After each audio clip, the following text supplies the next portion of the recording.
영상을 보시기 전에 만약에 본인이 굉장히 감정적이거나 화가 많거나 아니면은 현실적인 얘기는 별로 듣고 싶지 않아 하는 사람이라거나 뭐 이런 경우에 해당되시면은 이 영상을 그냥 안 보시는 거를 추천을 드릴게요. 봐봤자 화만 나실 거예요.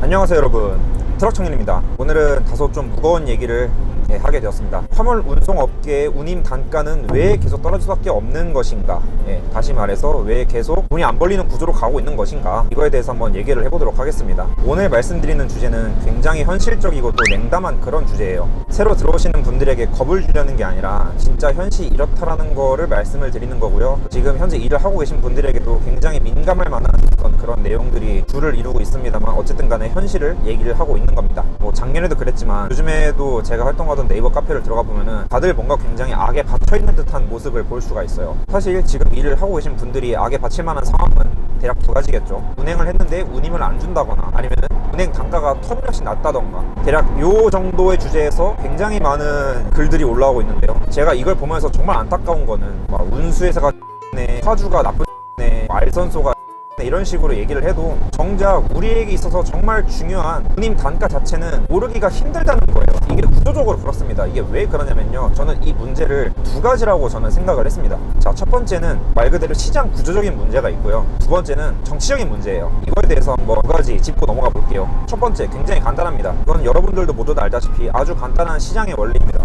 공급이 수요보다 많으면은 단가는 떨어질 수밖에 없는 게 당연한 이치죠. 여기서 말하는 공급이라는 거는 화물차 대수를 의미하는 거예요. 수요는 우리에게 일을 줄 일거리, 아니면 뭐 콜, 아니면은 이제 뭐 화물, 뭐 이런 게 되겠죠. 화물차라는 공급이 많기 때문에 단가는 계속 떨어질 수밖에 없다라고 저는 생각을 합니다. 이거를 어떻게 확인할 수가 있냐면요, 두 가지가 있어요. 가장 수량이 많은 1톤 차량들의 지금 생산량이 지금 역대급이라고 합니다. 원래도 이제 포터 지수로 해가지고 경기가 안 좋아질수록 생계형 화물차, 그러니까 1톤 봉고나 포터 같은 소형 화물차에 이렇게 판매량이 엄청나게 급증한다는 통계는 옛날부터 있었어요. 근데 지금은 그게 역대급이라고 합니다. 그렇다는 말은 뭐냐, 기존에 자영업 하시던 분들, 퇴직하셔가지고 퇴직금 가지고 계신 분들, 이런 분들이 큰일났다 하시면서 죄다 이쪽으로 뛰어들고 있다는 말이 되겠죠. 두 번째, 영업용 넘버, 이 노란 남바의 가격이 엄청나게 치솟았어요. 작년만 하더라도 한 2,300 정도면은 영업용 넘버를 구할 수가 있었습니다. 그런데 지금 이게 3,000만 원이 넘었어요. 그 말은 뭐냐, 돈을 주고라도 구하기가 힘들다는 거예요.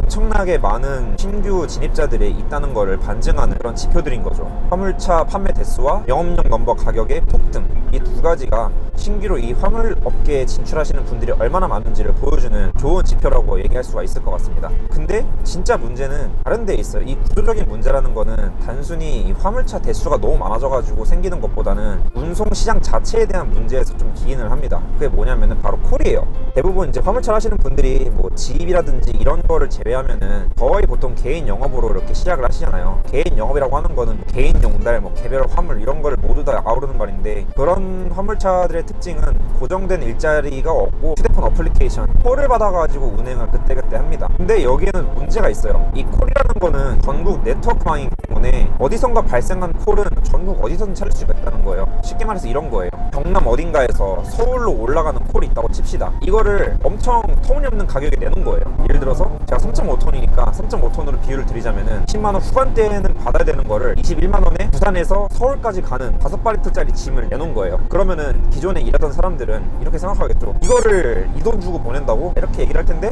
새로 들어오신 분들은 그걸 모릅니다. 기존에 단가가 어떤지 전혀 모르잖아요. 그러니까 그냥 잡아요. 그걸 왜 잡을 수 있느냐, 휴대폰을 보면은 그게 뜨니까요. 아니면은 부산으로 내려왔는데 다시 수도권으로 올라가야 되는 그런 차 같은 경우에는 공차로 돌아가느니 이거라도 그냥 잡아가자 해가지고 잡아갑니다.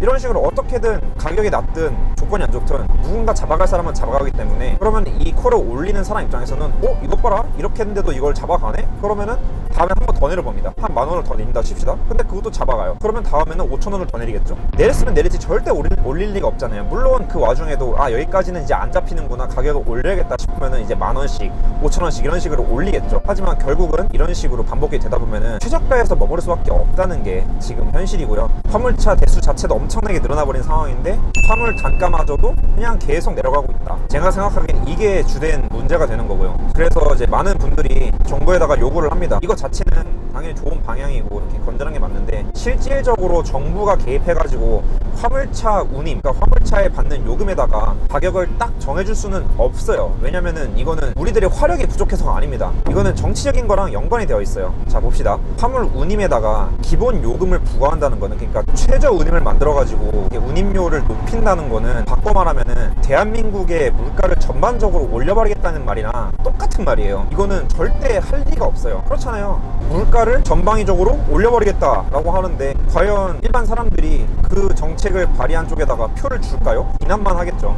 이건 당연한 거예요. 그럼 뭐 택배는 이렇게 되고 뭐 화물차는 안 그냥, 택배라는 거는 얼핏 보면은 굉장히 그냥 화물 운송업계랑 똑같다고 이렇게 생각을 하지만 그 둘은 완전히 다른 거예요. 택배는 그냥 일종의 서비스라고 보시면 돼요. 내가 이 물건을 샀는데 이걸 내 집 앞까지 누군가 갖다 줘야 돼. 이거에 대한 서비스를 제공하는 게 택배일 뿐이고, 그렇기 때문에 택배비는 올려도 물가가 오른다고는 하진 않죠. 근데 화물은 어떻습니까? 대한민국에서 쓰여지는 모든 공산품, 모든 식자재, 모든 것들, 그러니까 대한민국에서 유통되는 모든 것들은 다 화물차가 날라주고 있어요. 근데 최저임으로 올려야 된다? 이거는 어느 한 부분에서 제공되어지는 서비스의 개념이 아닙니다. 우리나라 전반적인 이 물가가 다 같이 오른다는 것을 의미하는 거예요. 굉장히 좀 암울한 얘기긴 하지만 정부 차원에서 화물차의 운임을 이렇게 올려준다는 거는 기대하기가 힘듭니다. 앞서 말했던 어떤 이런 시장 구조적인 문제와 정치적인 문제, 이 두 가지가 운임을 계속해서 떨어뜨릴 수밖에 없는 그런 요인으로 작용을 하고 있어요. 근데 이제 신규로 이쪽 일에 진입하시는 분들에게, 기존에 일하시는 분들이 불만을 갖는 거는 당연히 이 부분 때문이죠. 애초에 화물차 대수도 늘어나는 게 달갑지 않은데 그 와중에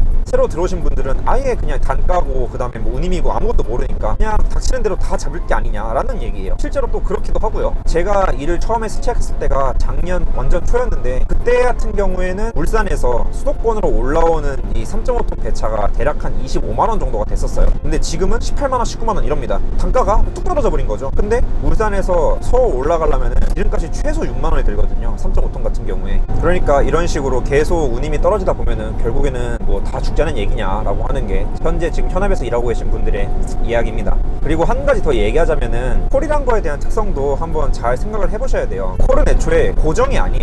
그러니까 이 말은 무엇이냐, 콜이란 거는 그때그때 발생하는 그냥 오더일 뿐이지 절대 고정적인 게 아니라는 거예요. 이건 무슨 말이냐면요, 아까 말했던 대기업이나 꾸준하게 물동량을 보내는 어떤 그런 기업들 같은 경우에 고정으로 이렇게 차를 보내다가 어쩌다 한번 이렇게 빵꾸가 나는 일이 있어요. 물량이 추가로 더 나왔는데 이거를 급히 보내야 된다거나, 아니면 이미 고정차가 출발해 버렸는데 빵꾸난 물건이 도착을 했다거나, 뭐 이런 경우에는 콜을 띄워서 콜을 보냅니다. 이런 경우를 제외하면은 콜을 이렇게 올리는 업체들을 보면은 작은 규모의 업체들이에요. 뭐 중소기업 아니면 뭐 조그만한 공장, 고정이 없으니까 지입차를 투입받지 않고 콜을 보내는 그런 업체들이 많은데, 문제는 이겁니다. 작년에 코로나로 인해서 죄다 망해버리는 바람에 지금 콜에 올려놓은 물량 자체가 거의 뚝 떨어져 버렸어요. 대기업들도 매출이 떨어지고 국내 사내 뭐 구조조정을 하고 이런다 저런다 난리가 났는데, 하물며 중소기업이라든지 조그마한 업체들 같은 경우에는 말 다 했죠.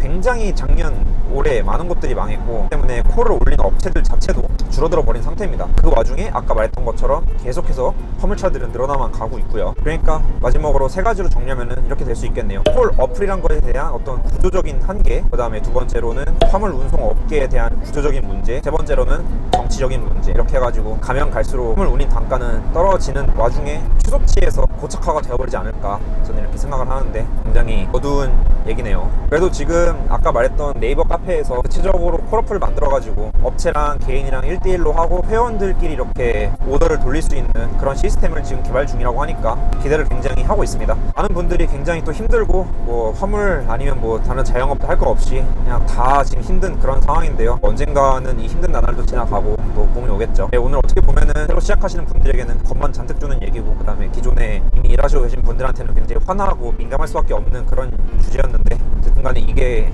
현실입니다. 물론 현실을 이렇게 회피하고 우리들끼리 이렇게 막 분노를 표출하면서 요구를 해봤자 사실이 바뀌는 건 아니잖아요. 그러니까 새로 이 일을 준비를 고려하고 계신 분들도 쉽지만 않다는 걸 말씀드리고 있는 거예요. 뭐 제가 뭐라고 사람들이 뭐 열심히 돈을 벌겠다는데 그거를 말리겠습니까? 쉽지는 않을 겁니다. 심사숙고하고 잘 고려해서 진입을 하시고요. 다음에는 한번 이 화물을 어떻게 시작할 수 있는지 그거에 대해서 한번 다뤄보도록 하겠습니다. 구독과 좋아요, 여러분의 관심은 제가 영상을 제작하는 데 있어서 아주 큰 동기가 됩니다. 제가 계속 꾸준히 좋은 영상을 만들 수 있도록 여러분이 도와주세요.